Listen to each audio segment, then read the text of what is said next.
Welcome to Coal Country 2.0.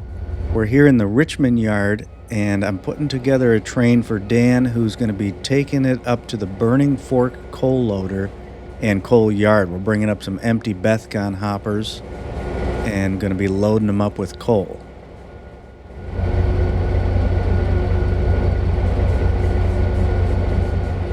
I just grabbed two GP18s and a GP9 from the fueling pad number 1, and these are going to be leading the front of the train. And then I got to grab another GP9 from fuel pad 2. I just purchased this Coal Country 2.0 directly from the Jointed Rail website maybe 2-3 weeks ago, and I've been working on getting it set up and kind of learning the route and everything. And I've also been learning JMRI, which is the program for physical model railroads, and I'm using it for trains. And I got my inspiration from the YouTube channel Trainz, who uses JMRI all the time and has done a lot of great videos and tutorial videos on how to use it. So I've been learning it, and it's can be a little overwhelming at first, but I think there's a lot of potential. And I'm also really curious to see if I can incorporate it into Run 8 as well. So I'm going to be working on that here soon.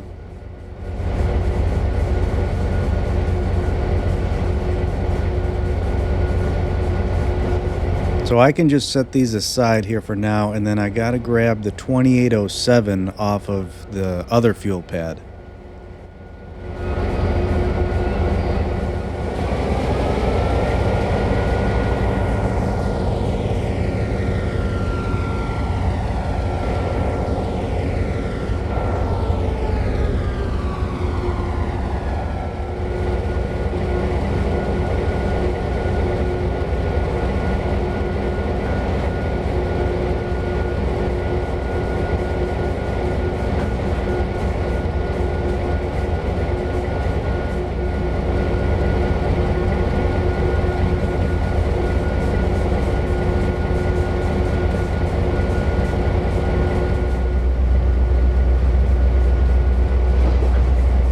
And then the 2401 right here is going to stay and go back to the fuel pad once I move this 2807 onto the rest of the consist there.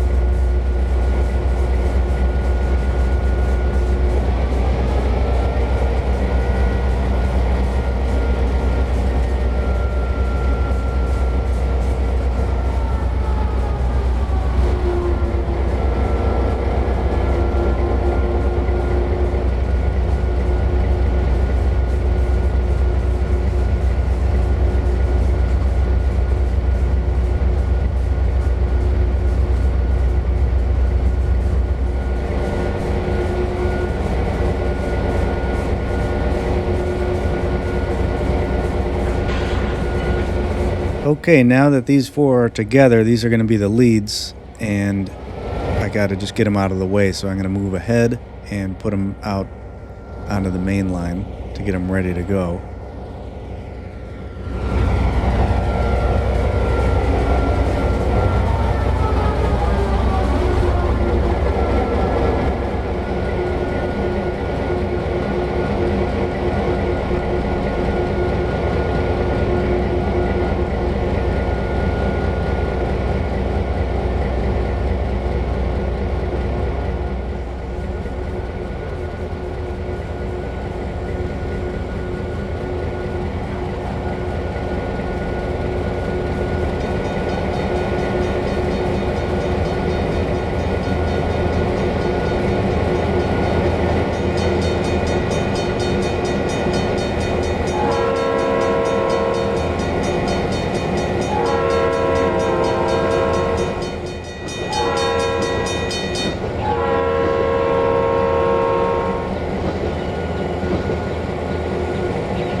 All right, I'll just leave these here for now, and then I got to grab 2 more at the yard.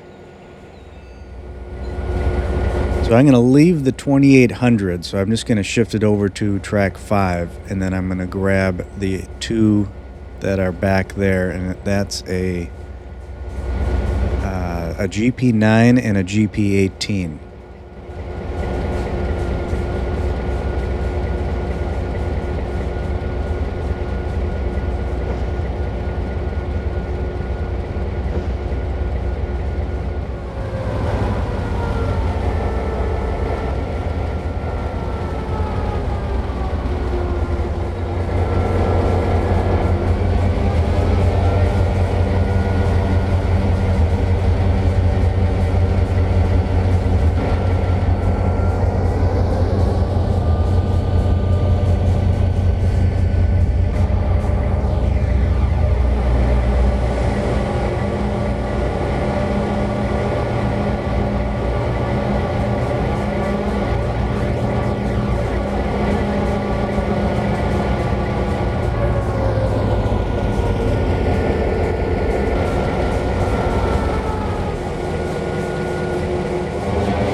All right, so this entire cut of bethgon hoppers, they're all empty, is coming out. We got 34.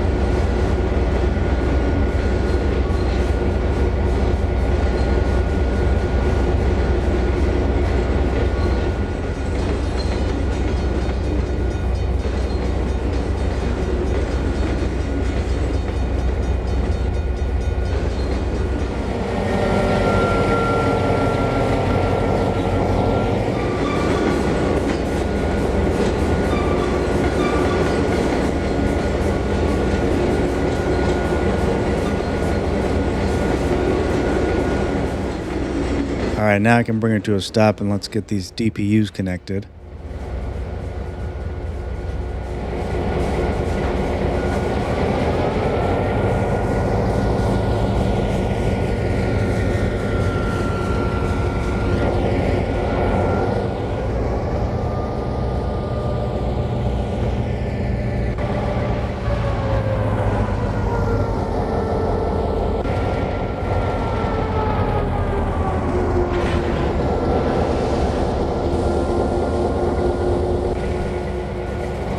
All right, and now Dan's going to take this train to the Burning Fork coal yard.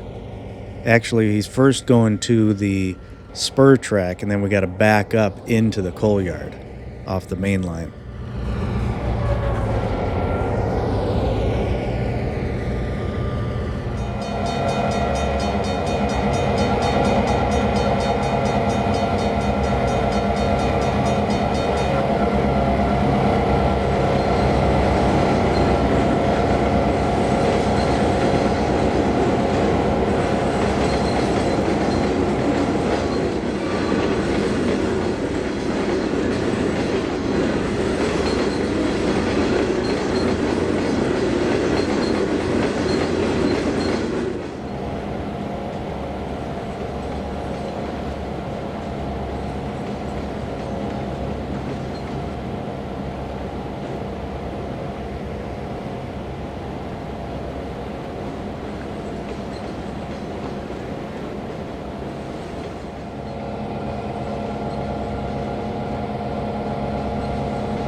On the left there is the spur that goes back to Burning Fork Coal, so I got to back up down that spur.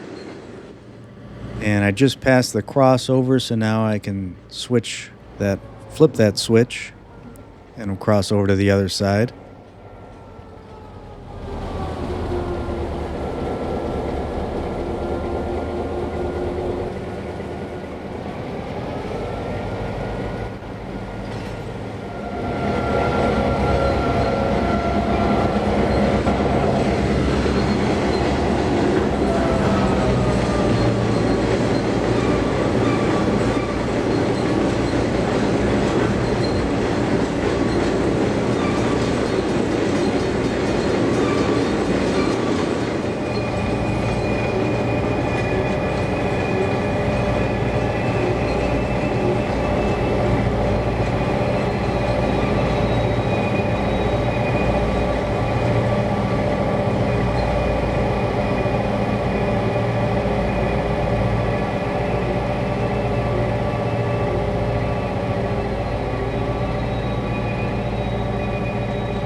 And there's the coal loader there in the distance. But first I got to set these 2 DPUs off on this little side track.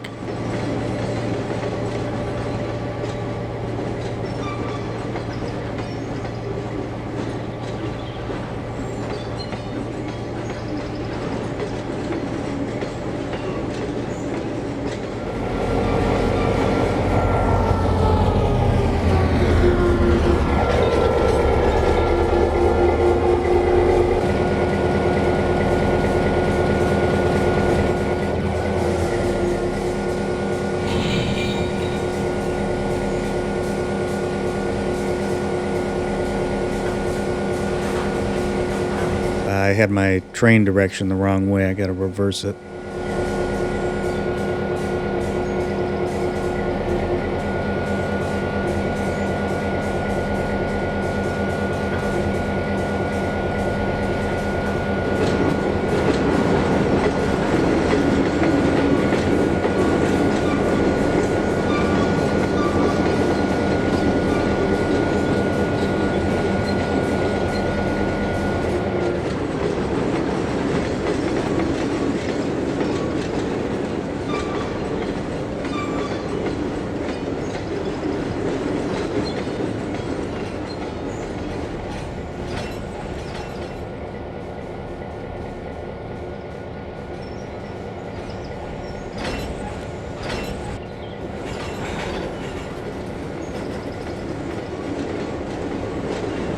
And before I do any loading, I have to set out 9 cars onto one of the empty tracks, which is track 2.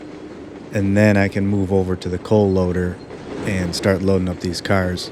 And all the moves that I'm making are from JMRI. It printed a manifest, created the manifest, and it's telling me where to put everything and what to do. And I had to tweak a few things because technically I could have just loaded all of these, but because of where it tells me to put the locomotives, it figured there's only so much room, and I don't need to get into all those details, but it works really well.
So now I can pull forward, and then I'm going to start loading these up.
I noticed that the cars are loading up with coal, but it wasn't doing the smoke, the black smoke and dust animation. So I just had to go into the industry settings and turn it on. And see, now you see how it comes down.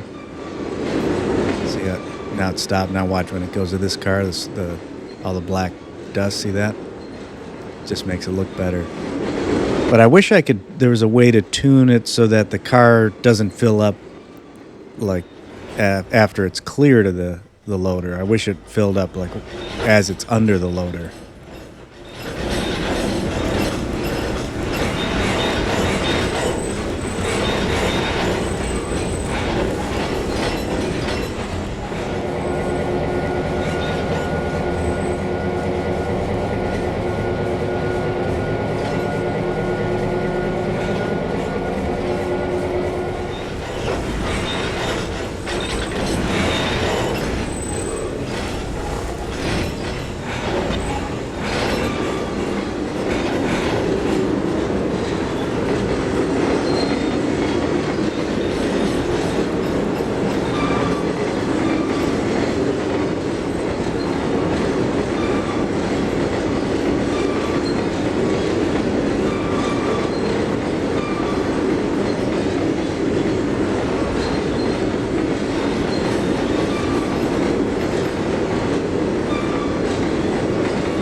Luckily, these engines can fit under here because there's some other locations on the map that are lower, and it'll scrape off the top of the engines, so probably got to use a smaller switcher.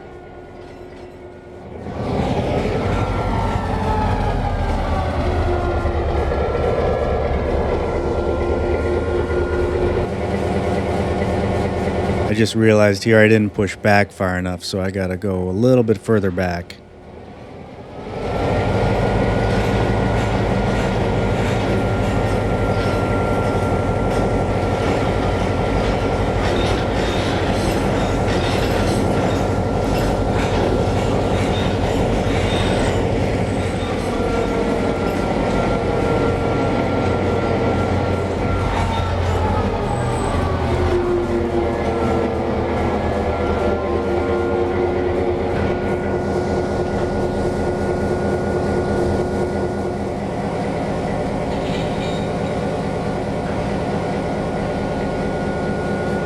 So this crew is just going to put the power off on this little bypass track on the left and then take their lunch break. I hope you enjoyed this one. I've actually really been enjoying learning Trainz. I've played it off and on, but in the past I would always kind of just fall back to playing Run 8 because that was my favorite, or is my favorite. But there are a lot of characteristics of Trainz that I really like, which is a lot of different locomotives and older engines, and a lot of phenomenal detail. Like on the, you can just see right here in this scene. Look at all the ground textures, the weathering on the freight cars and locomotives. And these are, well, these ones are pretty good. But then from Jointed Rail, there's even better ones.